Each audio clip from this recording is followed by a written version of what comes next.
Hello and welcome to another Product Spotlight. My name is John, and I'm sitting here with my friend Ray Swift, who also is a fairly frequent contributor to the podcast, the segment that we call Catch of the Month. Ray's also a very talented photographer. Thanks for coming, Ray. Of course, anytime. And Ray brought this really cool model. This is an HO scale GS-4, the Deskirted version that came from Broadway Limited Imports. And that's what we're going to be looking at today. The MSRP for these models as DCC ready, which BLI refers to as stealth, is $599.99. And the Paragon 4 or DCC equipped version goes for $699.99 MSRP. As you can see from this picture I took, this is how much it was listed at our local train shop. And my understanding is, Ray, you even got a little bit more of a discount in addition to what it's already marked down. So that's cool. The model comes packed in a really sturdy cardboard box. If you've ever bought a Broadway Limited or seen a Broadway Limited release, the presentation is always really good. And this one is no exception. The little black plastic platform that we're going to be leaving the model on during this spotlight comes with it too. So, but we have an owner's manual or an operator's manual over here that has a lot of information. It's a very thick and comprehensive document with the DCC information as well stuck in there. We have traction tires in case you need them there on the bottom left. And also there's a little warranty card here and some other information. There's a marketing sheet that's double-sided with a bunch of releases that Broadway Limited is going to come out with or has come out with. Then the other paper here is the disassembly instructions and maintenance instructions. On the back side of that, there's information about the smoke unit, which we're not going to be looking at today. And then we have our exploded view drawings for the locomotive and the tender on the right side there. I really love how everything comes with this model just to really explain to you, even too with the smoke unit, if you don't like it, you can always just turn it off with function 7, or on the sand hatch, you just take that off and you put that little switch off and it should turn it up. But we always figured to just use function 7. It's a lot easier. That's something that I would use because I would never... It's just me. I know some people like smoke, but I would never operate with smoke. So I would just turn the physical switch off so it couldn't accidentally get turned on with the function key. Yeah, if you would not know if the smoke unit is on or off, but if you're not having any smoke coming out of the stack, and if it's still on, it will damage the smoke element. So Be very cautious about that. Also listed on the BLI website is the recommended minimum radius for this model, which is listed at 22 inches. In any case, BLI has a whole bunch of these that were released both in the skirted and deskirted versions, and it's worth going to their website to see if they produced one that you're looking for, and then maybe check out your local train shop if you have one, or check out online retailers so that you can get a better price than the MSRP. Correct me into the comments if I'm wrong about this. I would say this is probably like early 50s Southern Pacific when they would deskirt their GSs. This was when, like in the transition era, when the diesels were becoming a big thing in their roster. And these would be used frequently like on freight service or even like in helper service on freight. They would be used on the commute service from San Jose to San Francisco, and even occasionally used in the Central Valley on the San Joaquin Daylight. This thing has detail really everywhere you look, and the paint job is immaculate. The markings on it are crisp. There's not a whole lot of markings, but you can see that there's a little bit of very small writing here. I'm sure if you put your magnifying visor, that's all legible. And then, of course, the big Southern Pacific across the tender and the number and the smaller writing under the numbers. All that stuff is legible. And so it's a very clean paint and markings job. And I can see a lot of separately applied details, including things like the ladder back here on the tender. Looks like that's a separately applied piece. We'll look at the top of the model in more detail later, but there's a lot to see there. Most of it separately applied, which is pretty cool. And then something else I've noticed is on the side of the locomotive itself, there is every piece of piping and, that you could possibly imagine. And we have it looks like a separately applied air reservoir here. It's pretty amazing. And this is something that BLI is really good at, is adding all those details. I think, to be honest, even for a lot of people that prefer the skirted ones, because of course, gotta love the Daylight, gotta love 4449. Sure, yeah. But I think I like this more because you can see all the detail and you can point out all of these things and just be like, oh my God, I did not know they had all of these features. So now we're looking at the detail around the front of the model and of course the pilot. And I'm looking at things like what appears to be separately applied cut lever here, for the coupler. I really like this hose detail. That looks especially good. And my understanding is that the de-skirted versions of this model, really there's more exposed right around the pilot. This was just a way to make it easier for them to maintain these locomotives because they were getting close to their retirement. Here's a look at the Fireman side of the front and pilot. And I like to do this because you'll notice, for example, this, I guess, tube or whatever. I guess this is probably an electrical for the light from the dynamo. I don't know that, but I'm guessing that's what that is. It's only on that side. On this side, it's not there. But we do have the hinges for the smoke box door and other stuff. So just to show that it's different on each side and just a lot of separately applied detail, like this grab that runs all along the running board. Also, what's cool on this model, and you can see it back here, is it has these number boards. And we're going to look at the lights later. So we'll find out which lights come on and which ones don't. There's a lot of detail and a lot of really cool, components that they've included on this model. Something else we should mention, and we didn't mention it in the intro, is that the model came with some additional couplers. There's a little bag with extra couplers that you can choose to put on the front, a dummy coupler and a short shank coupler. It came out of the box with this, which is the long shank coupler. Yeah, it's just easier to double head with other GSs or even with a cab forward. Broadway Limited will eventually come out with a cab forward. Oh, hint, hint. Hint, hint, yep.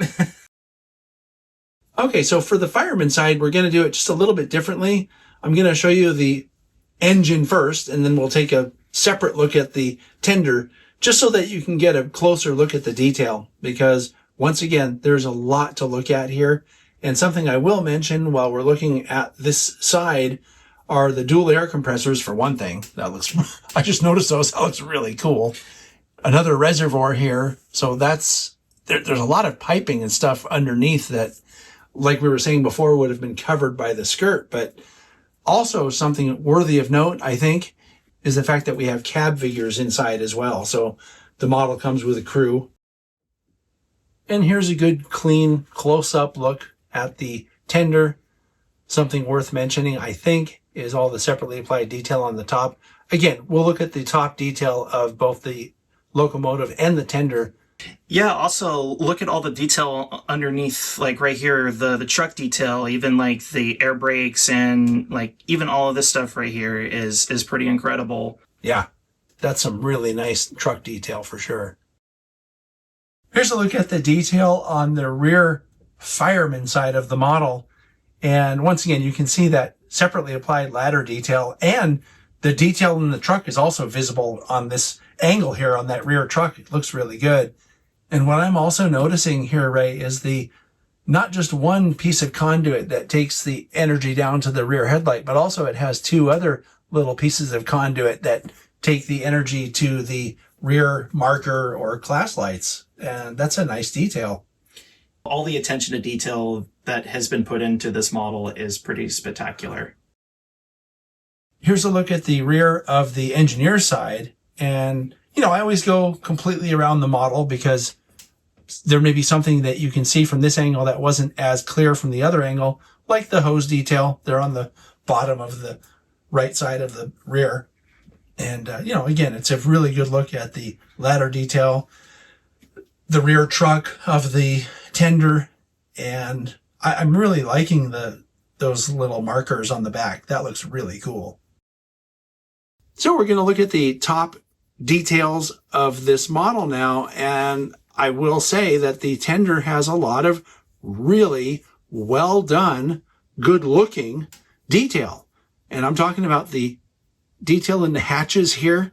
There's a lot of separately applied stuff in here that I just look at it and go, oh, that's impressive, because I know that it takes a lot of work for a manufacturer to include all that stuff.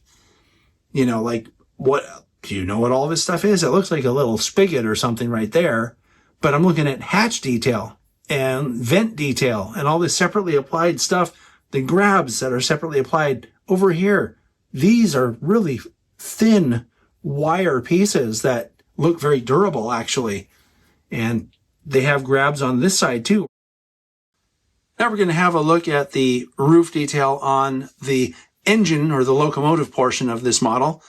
And one of the cool things I saw, actually, because Ray had this at the SBHRS yesterday, and as we're recording this, that was Saturday, and I saw that this little hatch here was open yesterday. So this moves, which is pretty cool.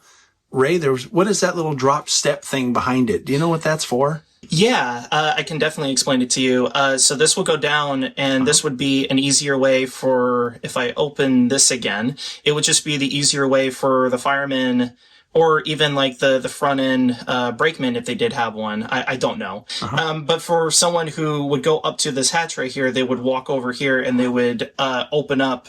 Oh, so that's actually a point of egress? They would come out? That makes sense, because you would walk across. It's easier than coming all the way out the locomotive, climbing down the steps, and then finding a place to get on the tender. Also, we have the whistle detail here, and I'm sure that I've been told what these things are before, but I don't remember. You probably know, but let me also point a couple things in, and if you do remember what this is, you can mention it. But I want to point out also that dynamo detail. We kind of saw this from the side angle when we were looking at the Fireman side. That's really cool, separately applied stuff. This is the area of the top of the model where that little switch is for turning the smoke unit on and off.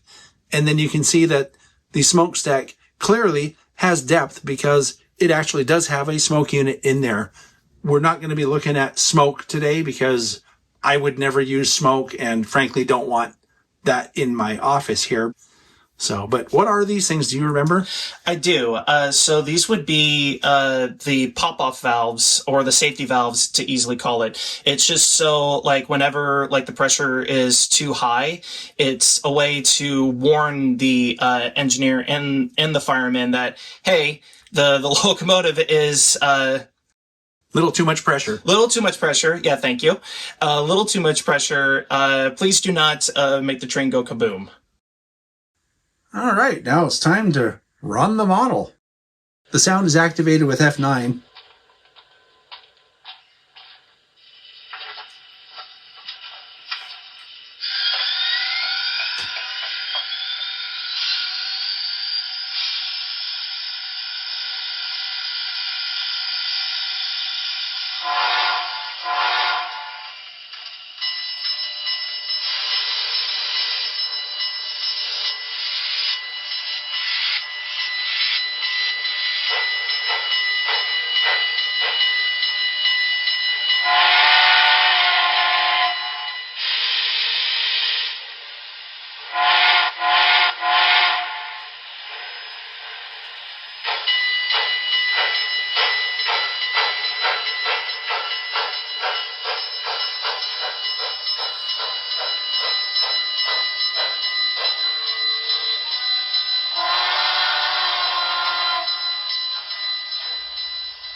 This is on speed step 1.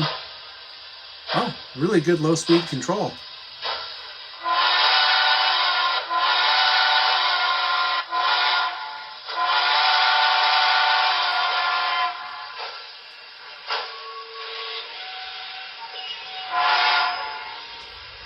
Okay, now we're going to mute the sound. And we're going to listen to it without the sound turned on to see what the mechanism sounds like.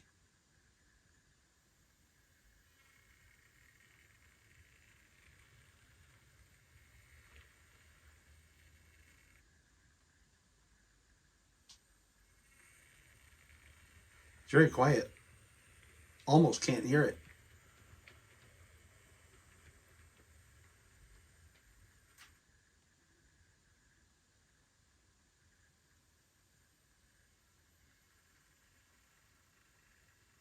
I'm really impressed that it moves so slowly on speed step 1. A lot of models you have to get up into speed step 2, 3, or 4 to make them go smoothly. This one's doing it right off. Okay, now we're going to take a look at the lights. So I have the track power turned on. I'm running JMRI on a computer just off screen here. And in order to make the lights work, you have to push F9, which basically turns the model on.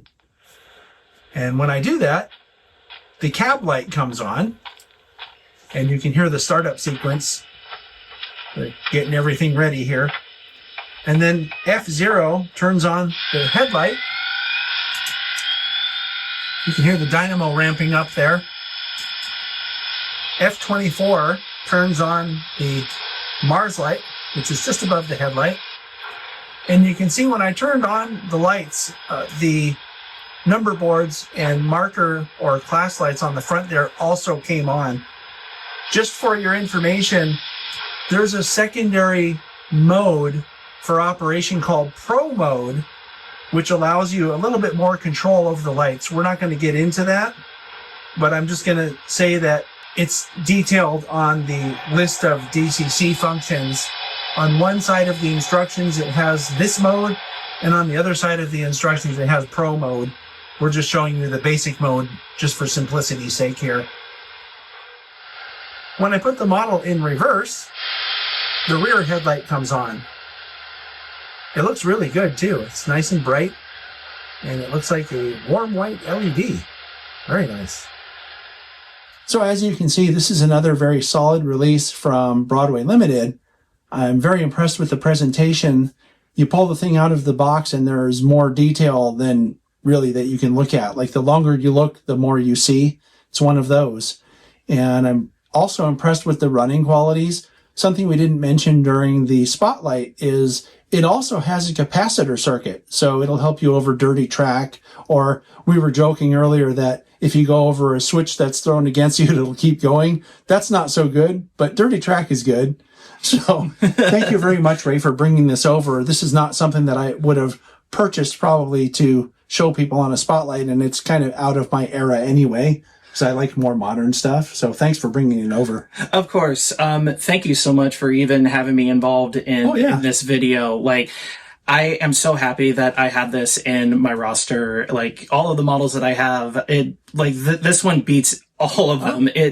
I consider this the best model by far, especially for anyone who likes to model Southern Pacific in this sort of era. Mm-hmm. And it's just wonderful to have something like this in my collection.